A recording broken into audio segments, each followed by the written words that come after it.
I'm done, I announced. Good. And don't bother coming back. My wife fired back without hesitation. Normally, I would have thrown a go to hell as I walked out the door. But this time, I tried for something a little more civilized. We've tossed those insults at each other for 14 years. But today, I wasn't planning on coming back. She'll figure that out in a few days. Lately, Linda, my wife, has transformed into a verbal wrecking ball. It's like she's made it her mission to tear me down with every word. I couldn't make sense of it. Her jabs were brutal, to say the least. I found myself avoiding her just to keep things from boiling over. I'd sit in my car for longer stretches after work, delaying the inevitable. Some nights, I wouldn't even step inside until after Linda and Carrie, our 13-year-old, had already finished dinner. I had to protect myself somehow. If I was lucky, there'd be leftovers, but lately, it seemed like they'd disappear before I could get any. For the record, the name's Tom Novak.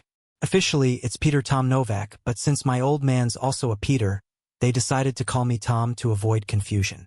And no, I'm not a junior. Dad's name is Peter Novak, and I still don't know why they didn't stick me with the junior title. Honestly, I wouldn't mind being called Junior or even DJ. But no, it's just Tom. Or sometimes Nada. Yeah, I've got Polish roots. Well, I'm more of an American with a Polish background. Heard all the jokes, or at least most of them. Every year, someone comes up with a new one. Being one of the only Poles in this town of 10,000, I've kind of become the go-to punchline. Technically, I'm half Polish. My mom's side is a mix of German, French, Irish, and English, but since I'm a Novak, everyone just calls me Polish. Turns out, the woman I've been married to all these years isn't who I thought she was. I only realized this 4 weeks ago. I had been steering clear of her because of the constant verbal abuse, and after a few missed dinners, I decided to grab something at a diner one Monday night. Sitting there, I couldn't help but overhear 2 guys in the next booth talking. One line caught my attention. "So, how long you been with the Pole's wife?" "Since the wedding." That got my ears pricked. The first voice was unfamiliar, but the second one? I knew it all too well. It was Mike Collins, my so-called best friend. I froze.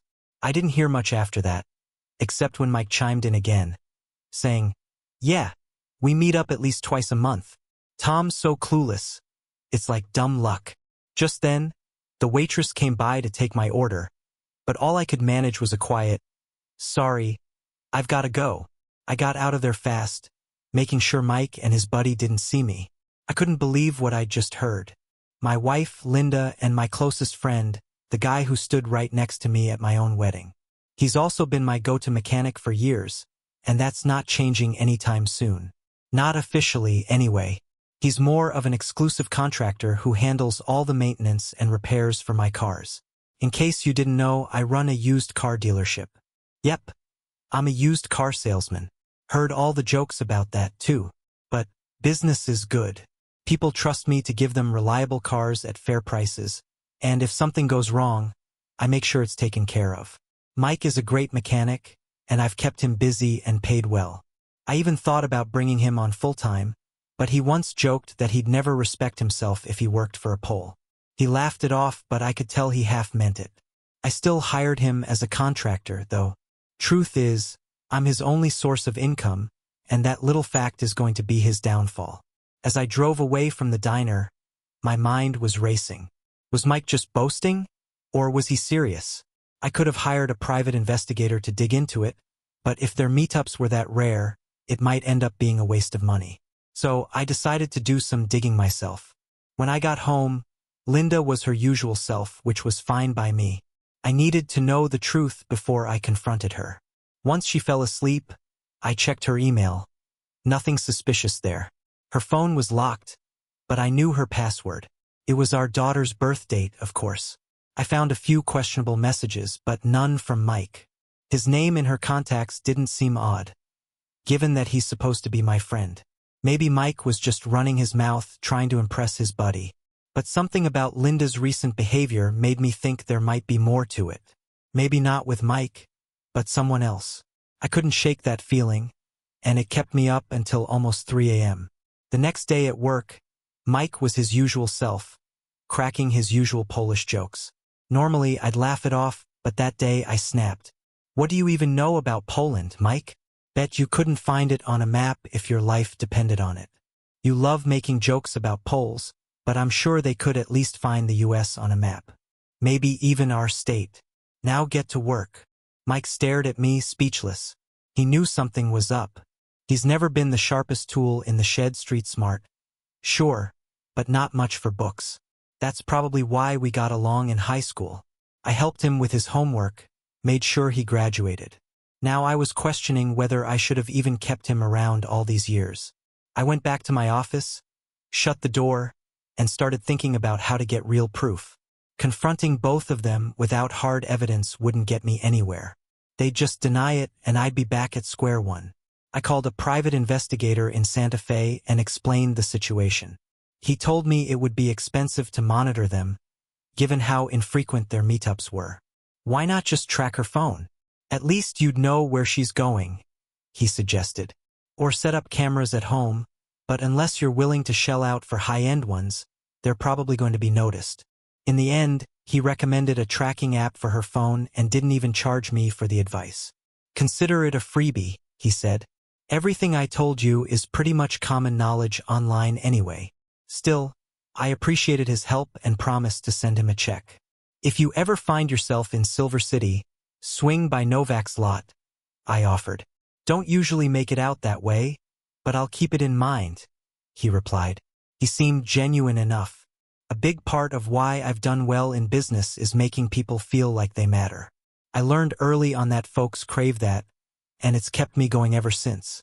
I decided to go with the tracking app, figuring it would save me the hassle and cost of installing cameras that Linda might notice. That night, while everyone was fast asleep, I snuck into the bedroom, quietly installed the app on her phone, and synced it with mine. It would run in the background without her ever knowing. For the first time in a while, I slept like a rock. The next day at work, I kept an eye on the app. Linda worked part-time at the university bookstore, pulling in about 15 to 20 hours a week. She liked to call her earnings fun money and spent most of it on trips to the salon. That day, I saw her routine through the tracker. She hit the grocery store, then headed straight back home. Mike was home most of the day, but whenever Linda was in the house, he was out working. For that day at least, it looked like nothing suspicious had happened. That evening, I decided to play nice with Linda and Carrie. I suggested we go out for dinner. Linda seemed more open to it than usual, which surprised me, and our daughter, being a typical teenager, resisted at first but eventually agreed after a little nudging. Dinner went smoothly. I tried bringing up Mike casually, but the way Linda shifted in her seat and changed the topic quickly raised more red flags in my mind. I needed to know if Mike's bragging was based on any truth. I had to get to the bottom of this somehow. That night, I resisted the urge to check Linda's phone again. Any attempt to look at her calls or texts still came up empty. Either she was deleting everything right away, or she wasn't making any suspicious calls at all. Climbing into bed, I thanked her. "Thanks for coming out with us tonight," I said, trying to sound genuine. She met my gaze and replied, "Thank you, Tom. It was a nice surprise. You might even be in luck tonight. It's been a while." To be fair, things between us had been tense for quite some time. After her usual nighttime routine in the bathroom, she slid into bed beside me. I wasn't sure how to feel about being close to her again. If she had been cheating on me, did I really want this? I decided I wouldn't make any moves. I'd let her initiate, especially since I still didn't have hard proof. We ended up being physically intimate, but to be honest, it was pretty routine. Nothing special. Still, I got something out of it. Throughout the week, I kept monitoring her phone, but there wasn't anything out of the ordinary. By Saturday night, with her sound asleep next to me, I checked her phone one last time. Again, no suspicious messages or calls. I was beginning to convince myself that maybe Mike was just talking big to impress his buddy. It wasn't the first time he'd done that, even back in school. Still, sleep didn't come easy, and I found myself tossing and turning, unable to relax. Around 2 a.m., I gave up and stared at the ceiling, my mind racing. Eventually, I got out of bed and wandered downstairs, hoping a drink might help me unwind. I poured myself a glass of Jack Daniels with Coke and, on a whim, decided to check her phone again. Using the same password, our daughter's birth date, I unlocked it and stared at the homepage. Then, like a lightning strike, something hit me. Our daughter's birth date. I suddenly remembered the complications we'd had with Linda's pregnancy. We were terrified we might lose the baby multiple times due to issues with her Rh factor, which made her body reject the pregnancy. Linda had spent the last 3 weeks on strict bed rest to ensure Carrie would be delivered safely. Carrie was born exactly 9 months after our wedding. At the time, we'd been thrilled she was healthy, but she was a difficult baby, always crying, hardly sleeping, and struggling with feeding. Linda had declared after Carrie's 2nd year that we wouldn't be having any more kids, which, while disappointing, was understandable given the toll it took on us. I remembered mentioning that Carrie was born 9 months after our wedding, something people like to call a wedding night baby. But if what Mike had said was true, there was a chance Linda was already pregnant before that night. Linda had been on the pill before we got married. And no, we didn't wait until after the wedding to be intimate. Physical closeness was always a part of our relationship. The doctor had once suggested that the stress of the wedding could have messed with Linda's hormones and made the pill ineffective. If that was true for our wedding night, it might have been true for the day Mike claimed they slept together. Suddenly, the pieces started to fall into place. There was a real chance I wasn't Carrie's father. You know that saying, the early bird gets the worm? Well, in Mike's case, it seemed like the early worm got something more. Like the bird. I stood up from the couch and headed upstairs to Carrie's room. She had finally settled into a good sleep routine by the time she was 4. And there she was, sound asleep, snoring with her mouth slightly open. Gently, I swabbed the inside of her cheek with a cotton swab. She didn't stir. After sealing it in a plastic bag, I did the same for myself. Even if it turned out Carrie was my biological daughter, there would still be the question of Linda's faithfulness. But that was a thought for another day. Sunday came, and like always, we had our household chores to take care of. I did mine, keeping my distance from Linda and Carrie, trying to keep my emotions in check. I was anxious, but at the same time, doubt kept gnawing at me. Tom, is something on your mind? Linda asked, catching me off guard. I quickly came up with an excuse. I'm planning to buy a bunch of cars at the next auction to keep the lot stocked. Might be a bit tight with money until I make some sales. Just don't stretch yourself too thin, she replied, once again acting like the business was somehow ours. Even though it was really mine, I had made sure to set it up as a separate entity to protect my personal assets. We lived in a religious community, and I didn't want any business failures to bleed into our personal lives. I'm thinking of paying off the credit cards and keeping just one open to help improve our credit, I said, trying to cover my tracks in case she ever found out what I was really up to. Do what you think is best, she said, barely interested. And just like that, the idea hit me. It's funny how your brain works when you're under pressure. Minimizing our financial exposure was the key to protecting myself if everything I suspected turned out to be true. So bright and early on Monday morning, I took the swabs to Western New Mexico University and spoke to someone in the science department. They directed me to the department head, who was eager to help. I handed him some business cards and offered a 10% discount to anyone working on the samples. He appreciated it. I've been thinking about getting a new car to replace my Camry, he said. Maybe I'll stop by and see what you've got. If nothing fits, I'm sure you can help me find something. Absolutely, I replied. Just let me know, and I'll sort it out. As I left the university, I had a smile on my face, but it was tinged with worry. The test results could end my marriage. Talking about buying new cars to Linda was just a way to cover up my anxious thoughts. But the idea started growing on me. I called Chris, my accountant, loan officer, and occasional salesperson, into my office and shared my plan. We'll make this work, I assured him. Then I added, there's something else. I want to clear the mortgage on my house. Can we arrange a lump sum payment? Chris nodded, saying, I'll run the numbers and get back to you after lunch. Once he left, I considered calling my lawyer to ask for a family law referral, but I hesitated, thinking, let's wait for the results first. I still didn't have solid evidence of an affair. After lunch, Chris returned with the numbers, and we went over the next steps. The following 2 days dragged on, each moment filled with anticipation for the DNA test results. Late Wednesday evening, the department head called to confirm the outcome and set a time to visit about the car. When he arrived, I brought him into my office. His expression told me everything before he even spoke. "The samples don't match," he said. I nodded, though the news hit hard, even though I had half expected it. He handed me the envelope with the results and gave me a moment. Then, trying to shift the conversation, I asked, "So, about that car you were interested in?" He smiled. "I've hit 50, so I'm thinking about a sports car. Maybe a Mazda Miata." I didn't have one on the lot, but I told him I'd keep an eye out at the auction and would call if I found one. After he left, I couldn't shake the feeling that everything had changed. Carrie wasn't my biological daughter, though I still considered her mine in many ways. But now the truth was undeniable. My marriage, my trust in Linda, and even my friendship with Mike were in shambles. I called my lawyer, who expressed sympathy and referred me to someone who handled family law. I booked an appointment for that evening and sat for a moment, wondering if I had wasted the last 15 years of my life. I couldn't pretend anymore.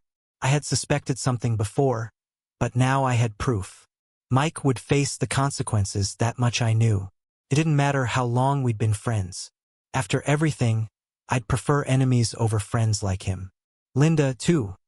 Whether she knew Carrie wasn't mine or not, she had kept this from me. Her affair with Mike, on our wedding day no less, was unforgivable. The anger started building inside me, and I knew I needed to get away. I called Linda. "Hey, I'll be staying overnight in Albuquerque to get ready for the auction tomorrow," I said, keeping my voice steady. "Oh, okay," she said, sounding surprised. "Have a safe trip." I rarely stayed overnight in Albuquerque for auctions, so I wondered if she'd use this opportunity. I planned to check her phone tracker throughout the evening, just to see if she left the house. As I drove to Albuquerque, my mind raced. I needed to buy at least 20 cars, including that Miata if I found one. I'd arrange for pickup and delivery after the auction. The real issue was finding someone to handle the inspections. Since Mike was out of the picture, he might be expecting to overcharge me after this auction, but that wasn't going to happen. I keep everything quiet until the last minute. I needed to find a new mechanic I could trust. I arrived in Albuquerque around 9 a.m. and checked into a Best Western. Even though I owned the dealership, I wasn't about to waste money on an expensive hotel. The room was basic but comfortable, just what I needed. I checked Linda's phone tracker. She was still at home, or at least her phone was. Sleep didn't come easy. I kept thinking about her, about what she had done. How could she justify sleeping with Mike on our wedding day and continuing it all these years? I started to rethink our marriage. It had never been perfect, but I had believed in it. Now it felt like it had been a mistake from the start. Those early years after the wedding weren't easy. We hadn't planned to have a baby right away. We wanted to wait 3 or 4 years before starting a family. We had agreed on having 3 kids, but Carrie's arrival changed everything. Learning that my best friend was the cause of this disruption made all the struggles feel pointless. 14 years of effort seemed wasted. Even though there had been good times, they were now overshadowed by this revelation. If Linda hadn't gotten involved with Mike, maybe she would have conceived with me. Perhaps the pregnancy wouldn't have been so difficult, and we wouldn't have had such a challenging child, which had made her decide not to have more kids. Mike had shattered my life when he seduced my future wife on our wedding day. And now he entertains her twice a month, all while likely mocking me, the clueless Pole. He had to face the consequences, I thought, as I lay down trying to calm myself and fall asleep. The anger started to rise again. I needed to get a grip or risk staying up all night. I flipped on the TV and found a mindless comedy. The laughter helped ease my tension, and by 11, I was ready to sleep, knowing I had a busy day ahead. The auction went smoothly. I managed to snag some great cars at good prices and even networked with a few dealers in the Albuquerque area. Although there were no Miatas at the auction, I asked around and found 2, one red, one black, at nearby dealerships. I negotiated possible deals with both, depending on my client's preference. They were happy to finalize the transactions once I confirmed which color he wanted. I should have attended these auctions more often. Meeting other businessmen in my field inspired me to think about expanding and gave me a much-needed break from my personal problems. Later that afternoon, during my meeting with the lawyer, the news wasn't great. I was looking at losing half my assets, along with alimony and child support for a child who wasn't biologically mine. In that moment, I decided against going through with a divorce. Instead, I'd leave her with Mike's child and pay off the mortgage on the house. She could live there, but since my name was the only one on the mortgage, she wouldn't be able to sell it. I'd continue to pay the taxes and utilities while living elsewhere. That way, she wouldn't be able to cash in. But I had to think about what to do with my business. Although it was registered as a corporation, I feared losing it without the right protections. I needed to consult my business lawyer. When I got home, drained from the long day, I told Linda, "I'm beat. I'm gonna shower and go straight to bed." "Want some dinner?" she asked. "No, I had a late lunch," I replied. At least she asked. The shower felt like a brief escape, like my worries were being rinsed away. Sure, the problems were still there, but at least I had a plan in place. Once my head hit the pillow, I was out. The past week had been rough, but having a direction brought me some peace of mind. I woke up early, feeling refreshed, and headed to the office before Linda or Carrie were even awake. Surrounded by spreadsheets and reports, I got to work laying out my next moves. I updated Chris on the 23 cars I had bought and told Rachel to stop giving work to Mike, stressing that it should stay under the radar. She gave me a puzzled look. "You're the boss," she said. "Thanks, Rachel. You're a big help." At 9 o'clock sharp, I called my business lawyer for advice. "Your business is registered, but she could still force a sale to claim half its value," he warned. "You might want to consider selling it ahead of time." "I can't. The business is my life," I said, frustrated. "I'll think about it and get back to you by the end of the week." That hit hard. I had poured everything into building that business. It was like raising a child, one I actually had control over. Not like Carrie, I thought bitterly. Anger surged again, but I pushed it down, knowing I needed to stay focused. First things first, I contacted Brian, who had expressed interest in a Miata. "Hey Brian, Tom Novak here. I've got 2 Miatas lined up, one red, one black. Still interested?" "If the price is right," he said. "Which color do you prefer? I can show you both and we'll talk numbers afterward. If it doesn't work out, I'll sell it easily," I assured him. "Which one do you like?" he asked. "Red's bold but fades quicker. Black's classy but heats up fast around here. Are you planning to garage it?" "Yep," he replied. "Red it is, then. When can you come by?" "Monday or Tuesday works." "Great. Call me when you're on the way." After hanging up, I called the dealer with the red Miata to negotiate the deal. He was interested in a BMW I'd had sitting on my lot for 3 months, knowing it would sell better in a bigger city. Meanwhile, Mike showed up with a few cars still needing repairs. His flexible schedule as an independent contractor had always worked for me, though I struggled to keep my anger in check around him. Overhearing some of my salesmen talking about the new cars I had bought at the auction, Mike asked, "Hey Tom, when are those cars coming in? I want to plan for the repairs." "The auction house will deliver them, probably late next week or the following," I said shortly. It took everything in me not to let my rage slip out in front of him. When he left, I managed a small laugh at the absurdity of it all. That weekend, I avoided Linda, keeping busy with yard work and running errands. I didn't bother checking her phone tracker anymore. I felt nothing but contempt for her now. Raising another man's child was a burden I couldn't bear to think about. Monday came and I headed back to finalize the Miata deal. I traded the BMW for the red Miata and met up with the dealer for lunch. "Let's grab something to eat when you get here," he suggested. I let Rachel know I'd be out for the day. "Got it, boss," she replied. She was always reliable. I'd have to give her a raise.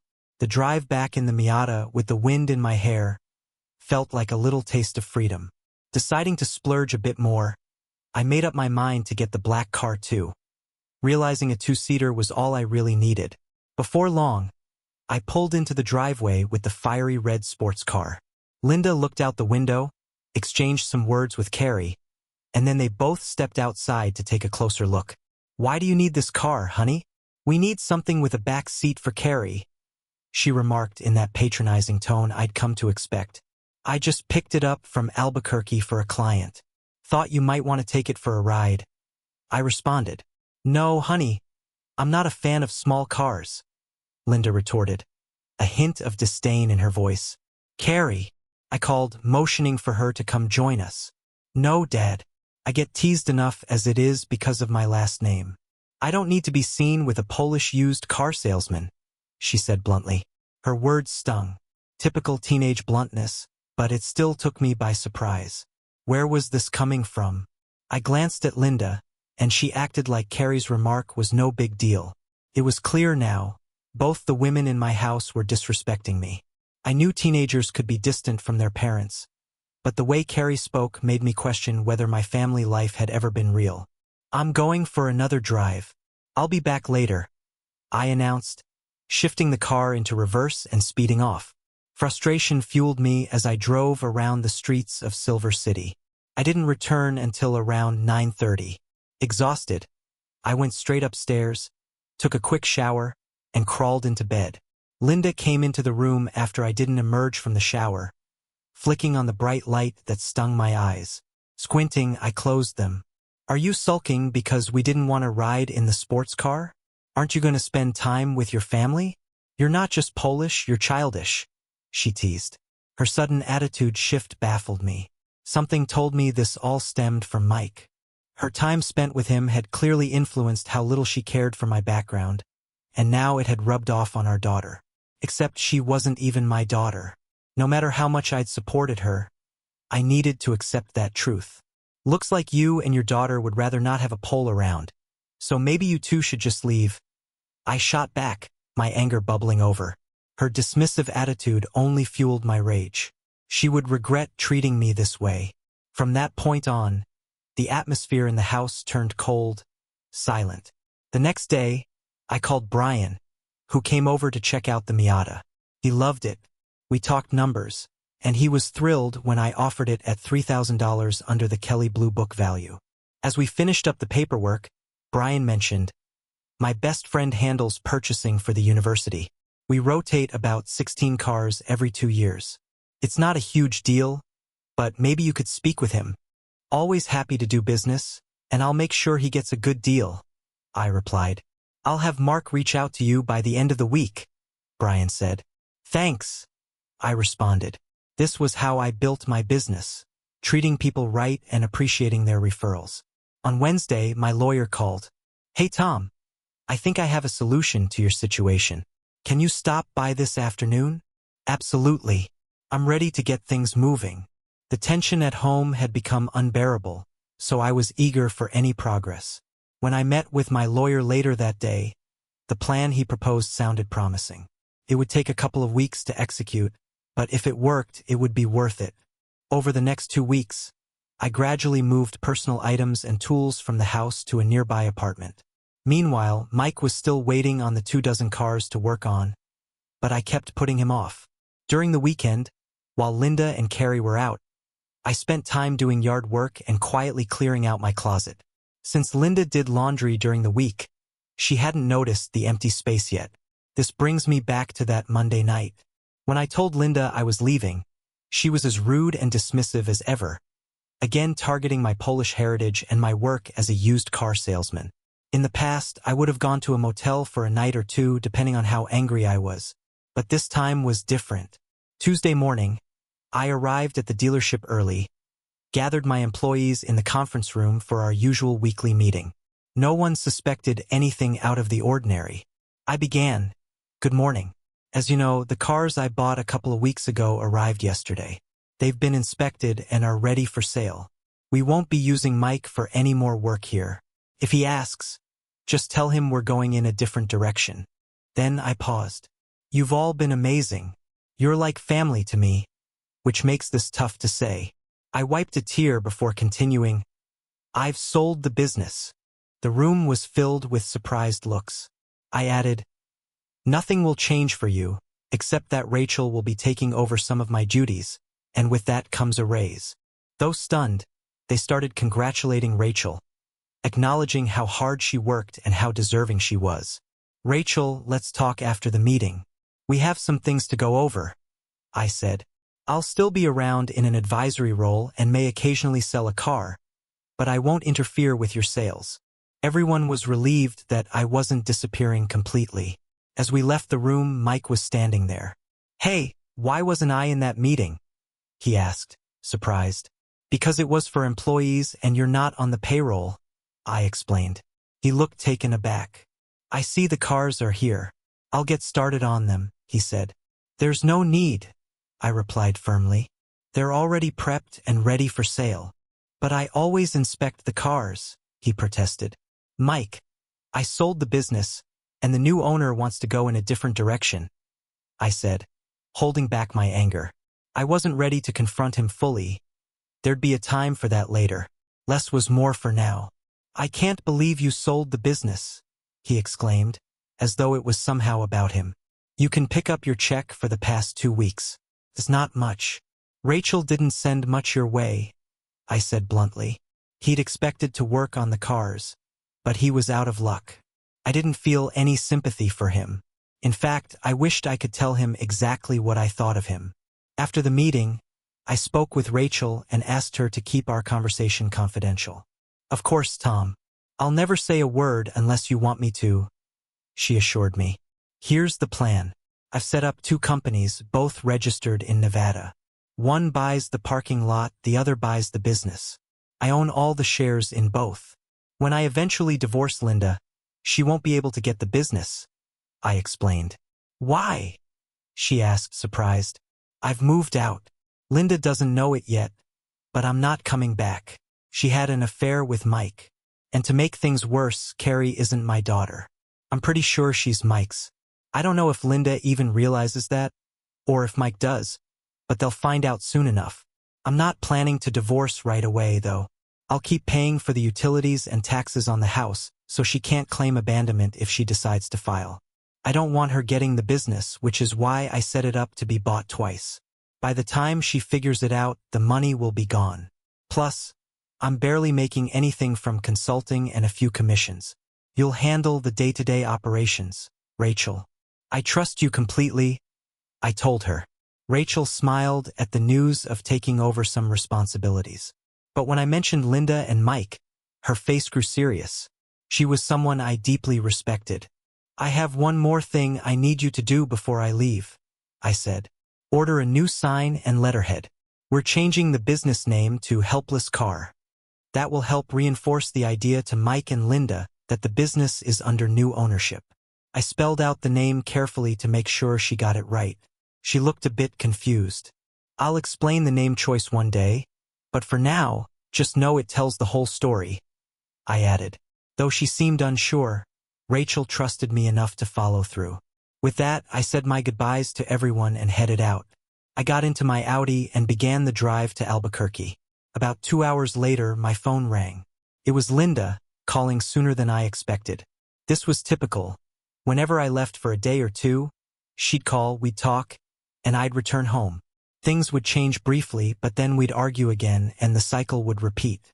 Curious to hear what she'd say this time, I answered through the car speaker. Hello, Tom, what's going on? She asked, sounding hesitant. Not much, just heading to Albuquerque, I said flatly. Why are you going there? She questioned. To pick up a car, I replied without emotion. So what I heard must not be true. Did Mike call you? She asked, her tone accusatory. I don't know what you're talking about, I responded. What did you hear? I pressed. Mike called and said you sold the business, she revealed. Why would he call you? I asked, confused. She quickly backtracked. Well, he's your best friend. He was curious if I knew. Best friend? That's a joke. I was a joke to him. The clueless Pole who didn't know what was happening with his own wife. Apparently, my family is embarrassed that I'm just a used car salesman. Well, you don't have to worry about that anymore. I sold the business, I replied coldly. Shouldn't we have discussed this first? She asked, her voice tinged with panic. She was likely worried about her livelihood. This was my company. I owned it before we got married, and I can sell it whenever I want. I just hope the new owner treats the employees well, I said. Did you at least get a good price for it? She asked, still anxious about her standard of living. I didn't care about her concerns anymore. I just knew I needed a change. I used the money to pay off the house. All you have to worry about now are utilities and taxes. I said. What about food? Gas? Insurance? She asked, her voice growing more frantic. I guess I forgot about those. Maybe you could work more hours, I suggested. When are you coming home? She asked, pressing for the truth. I'm not, I said casually. Tom, you can't just leave. We need you. Carrie needs you, she pleaded. You mean Carrie, the girl who's embarrassed by her last name and the fact that her dad was a used car salesman? No, I'm not coming back. You'll be fine without me, I replied, my voice cold. Tom, please don't do this, she cried. I've already made up my mind, I said. What about your daughter? She asked, trying to appeal to my emotions. She's not my daughter. You can keep telling yourself that, but we both know the truth. I won't be back to embarrass you anymore, I said, hanging up and powering off the phone. I knew she'd try calling again, but I didn't want to deal with her anymore. After calming down, I focused on the drive to Albuquerque. I assumed her next step would be calling Mike to get more information about what I had said. When I arrived at my destination, I turned my phone back on and saw 5 missed messages. 3 from Linda, 1 from Mike, and 1 from Rachel. I called Rachel back right away. Hi, Rachel. Sorry my phone was off. I've been getting some unwanted calls, I explained. Yes, I know. Your wife and Mike both called me to find out where you were. I told them you don't own the business anymore, so you won't be coming back, she informed me. Perfect, I replied. If they keep bothering you, tell them you'll call the police for harassment. I like that, Rachel said with a laugh. Tom, I know you might feel like you don't have family or friends right now, but trust me, you do. We're your family, and we always will be. Thank you, Rachel. You always know just what to say. Your husband's a lucky man, I said, grateful for her words. Trust me, he does. He tells me all the time. Never take that for granted, she assured me. I won't, I promised. After ending the call, I debated calling either my unfaithful wife or that idiot Mike. Nah, let them stew for a while. I got out of the Audi and went into the parking lot office where the owner was waiting. I've got that Audi I mentioned. Want to talk about a trade? He suggested. Let's take a look. He admired the condition inside and out, even under the hood. I could sell this in a week. Are you sure you want to swap? Feels like I'm getting the better deal here. You can return the favor some other time, I replied. I'm not in this to profit. Just want a sports car. 30 minutes later, I was back on the road, top down, enjoying the drive. Now where to? North sounded good, so I headed towards Santa Fe. For the next 2 weeks, I wandered through northern New Mexico, Arizona, southern Utah, and Colorado. I stayed close enough in case Rachel needed me, checking in a few times, but once everything was settled, I went west. Of course, the calls kept coming. First full of concern, then apologies, then anger. I listened but shrugged it off. When they reported my canceled credit cards, I couldn't help but chuckle. Mike even called, labeling me the villain for leaving Linda and Carrie. I chuckled even more. My lawyer texted me, saying Linda threatened legal action if I didn't return. I called him back. Hello, Tom here. Yeah, she made some threats, but as long as you're still paying on the house, don't worry. She'll have a hard time proving anything, he reassured me. I've got something better, I added. I have a recording of when I left, and she told me not to come back. That's gold. Send it to me, he requested. If she causes any problems, I'll take it to her lawyer and let them sort it out. Thanks. I'll check in next week and see how things are going. I continued to roam the Southwest in the Miata. It wasn't the most comfortable ride, but it was a blast to drive. I even caught some glances and a few playful flashes from middle-aged women, though I wasn't looking for that. After all, I was still married, whether I liked it or not. I drove to Reno, Lake Tahoe, up the coast, through Napa Valley, zigzagging along Highway 1. I saw Yosemite, San Diego, Death Valley, Vegas, and Phoenix. There was no rush. I chatted with folks in parking lots. Some envied the freedom I had to just hit the road. After about 3 months and 8,000 miles, I decided it was time to head back to Silver City. When I arrived at Helpless Auto, my team greeted me warmly, including a few new faces. They were all happy to see me. I stepped into Rachel's office, formerly mine, and she looked up, smiling even wider when she saw me. She got up from her desk and gave me a tight hug. After some small talk, I asked, "Do you think we could treat everyone to food and drinks at Wrangler's? Could you close the store by 5? It was already 3 p.m. "Absolutely. I'll make sure everyone is there," she said enthusiastically. After saying goodbye and letting the team know about the get-together, I headed out, feeling good. Then I stopped by my lawyer's office. During my travels, he'd informed me that Linda had tried to claim abandonment to seize my assets, but he'd managed to stop her. We discussed our next steps. At 5, I met the team at Wrangler's restaurant. We had a great dinner, and it felt good to catch up with everyone.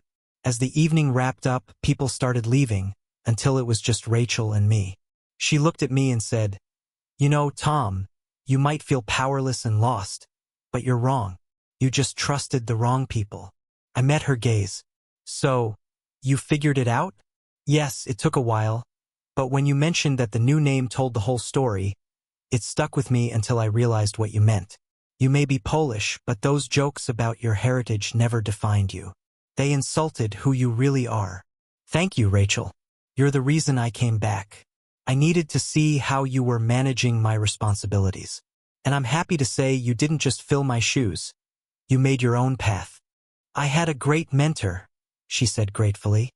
We hugged, and then she left to meet her husband, who looked genuinely happy to see her. I returned to the apartment I hadn't visited in 3 months. The air was stale, so I opened the windows to let in some fresh air. I grabbed a beer and settled on the terrace overlooking the pool. A few people were swimming, and a family was having fun nearby. My thoughts drifted back to Linda and me. We had so many dreams when we first got married, but now it felt like they had all vanished. I glanced at the clock. It was around 8:30. Suddenly, a realization hit me. It was time for a confrontation. I got up, hopped into my Miata, and drove to my house. Technically, it was still mine since I had bought it before marrying Linda, and my name was the only one on the deed. Disappointment washed over me as I pulled into the driveway. The yard was overgrown. It looked like the landscaping had been neglected. The porch light was on, so Linda was likely home. I knocked on the door, and after a moment, Carrie answered. Her eyes widened. "Dad." Carria. "Is your mom home?" She hesitated before yelling, "Mother!" I heard Linda's sharp, high-pitched voice from the kitchen. "What is it?" Carrie stared at me, then called again, louder, "Dad's here." Linda appeared from around the corner, spotting me and letting out a shocked shriek. "Where are you going?" she demanded. "Traveling," I replied calmly. Just then, Mike appeared from the bedroom in his underwear. "Oh," I said, "looks like the whole family's here. Mom, Dad, and child." "What the hell are you talking about?" Linda snapped. "I guess Mike has finally stepped into the role he's been working on for years. It's his now," I remarked, watching Linda's confused expression as Carrie's face filled with anger. "Actually, young lady, you seem to be misinformed," I interrupted, knowing how much Carrie hated being corrected. "Mike never worked for me by his own choice, so I couldn't have fired him. As for the bills, all the utilities and car insurance are covered." Linda cut in. "What about groceries? Gas for the car? You had a job, did you lose it? That used to cover things while you were away. Do you think you can just waltz back in here and take over?" she challenged. "No, I'm just waiting until you and your partner find somewhere else to live," I responded coolly. It was clear they were staying together in my house, and Carrie seemed fine with it. "I'm not leaving my home," Linda shot back. "Correction, this is my home. I owned it before we got married, and only my name is on the deed, I said firmly. You left, so now he's mine, she insisted. That's not how the law works. Since I still pay the utilities and taxes, I remain the legal owner. Even though I've been away briefly, it's still mine. Don't worry, I'll give you until the end of next month to find a new place. Just make sure you take your daughter with you, I replied. What do you mean, your daughter? She's our daughter, Linda protested. You couldn't have said it better, I chuckled. Linda looked confused. Turning to Carrie, I revealed, Carrie, I know you don't like being called Polish, so here's something that might interest you. Your real father isn't me. It's Mike. The room fell silent. After a moment, Linda whispered, What? Yes, Linda. Your carelessness on our wedding day resulted in a child, but not mine. Good news for you, Carrie. You can take your real father's last name now and become Carrie. I wonder if your mom named you that out of respect for her lover. I pondered out loud. Linda and Mike exchanged glances, the color draining from Mike's face. And what about you, Mike? I continued. Don't you think it's time to step up and be a father? Look on the bright side. It's only 4 more years until college. Both Linda and Mike nearly echoed each other, stammering, I don't believe this. With a swift motion, I handed them the DNA report. See for yourselves.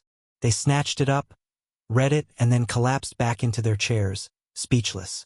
Carrie, let the Lovebirds know your mom will be served with divorce papers next week, along with an eviction notice, I said as I walked away. As I left, I couldn't shake the thought. Had this affair been going on throughout our marriage? Was I just a pawn in their game? The realization of how powerless and clueless I had been hit me hard. Mike had mocked me behind my back, cracking his Polish jokes to my face. Back at the apartment, I drowned my thoughts in beer. The next morning, I visited the lawyer to get the paperwork started.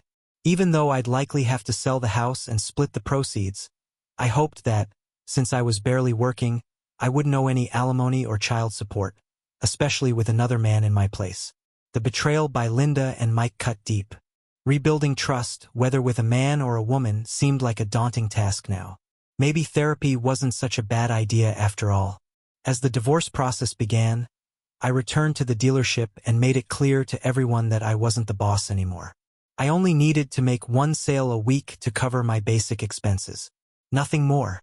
When faced with court-ordered child support, I made sure my bank accounts were nearly emptied, leaving just enough to get by. Linda had hired a lawyer, and I wondered how she could afford one. Maybe he was working pro bono, but either way, they were in for a surprise. Even after scrutinizing my accounts and the sale of the business, they couldn't find anything substantial. My colleagues told me that during my absence, Mike had visited the dealership almost every day for the first 2 weeks, trying to get work from Rachel. But she turned him down every time. Eventually, he gave up. Now, he was regretting not getting his ASE certification. His only option was a job at Valvoline, doing quick oil changes for $13 an hour. I hoped Linda was working full-time, or they'd be in for some tough times. I contacted the realtor and let Linda know I was putting the house up for sale. We'd have to split the assets 50-50, but she would need to be out before the sale closed. Since she had already received the eviction notice, it was only a matter of time. One evening, Linda knocked on my door. Reluctantly, I let her in. What do you want, Tom? She asked. Can we talk? She asked, her tone softer than usual. I'm not sure that's a good idea. We're in a legal battle, I replied. Come on, Tom. Just us. No lawyers. Can't we have a civil conversation? She pleaded. Fine, but let's go to Denny's, I suggested. There would be witnesses there, just in case. I didn't trust her enough to be alone with her. At Denny's, after the usual pleasantries, I asked, Why, Linda? She hesitated, then finally answered, I guess the simple answer is I liked both of you and couldn't choose. So you were seeing both of us at the same time? I asked. She looked down and admitted, Yes, but Mike told me not to tell you because he knew it would ruin your relationship. Then why did you say yes when I proposed? I pressed. Because I loved you, she replied. And Mike? I asked. I loved him too, but I knew he wouldn't make a good husband. We ended things when you proposed, and I focused on us and the wedding, she said. So, on our wedding day, you were with him? I asked, my voice tightening. Linda started to cry and confessed, yes, everything was such a mess. Then what? I probed further. I didn't want to lose him, and he didn't want to lose me, she admitted. Well, now you have each other and your child. You did a great job with the name, by the way. I didn't even realize it until later during my travels that Carrie wasn't mine, I revealed. Linda looked at me, tears in her eyes. Tom, I still love you. It's nice to hear, Linda, but I don't think you understand what love really means, I replied coolly. I loved you more than anything, and clearly you can't say the same, she retorted. I did love you, but now all I feel is contempt, I stated firmly. Linda realized it was truly over between us. There would never be an us again. But before she left, I had one last question. Have you ever stopped? I asked. She hesitated, then decided to be honest. We never stopped. We had our quiet periods, but we usually met up twice a month, she admitted. I had hoped for a different response, but I appreciated her honesty. One more thing. About a year ago, you started treating me differently. What caused that? I inquired. Her face turned red. Then a hint of anger surfaced. Mike started pushing for something wild, a bacchanalia that didn't include you. I might have considered it if you were involved, but we couldn't navigate that. His persistence made me resent you for something I knew you wouldn't agree to. It's strange, but I thought I could have both of you together and started resenting you for not being open to it, she confessed. Did you go through with it? I asked. No, I thought about it. But then you left, and everything crumbled, she admitted. Well, now you're free to pursue whatever you want. Your choices don't affect me anymore, I remarked. Sensing the conversation had run its course, I paid the bill, and we headed to our cars. For months later, we stood before a judge and finalized our divorce. Mike was there too. As we exited the courthouse, Linda suggested, maybe we can grab a drink, the traditional way. Sure, I agreed. Despite the previous animosity, it had mostly faded by then. But as we walked away, I thought to myself, this is the end of my association with them. They can be together now, wallow in their own mess. They deserve each other. I chuckled to myself. Linda would have to adjust to a lower standard of living. All right, maybe the resentment hadn't completely gone away yet. But despite being Polish, I still demand respect.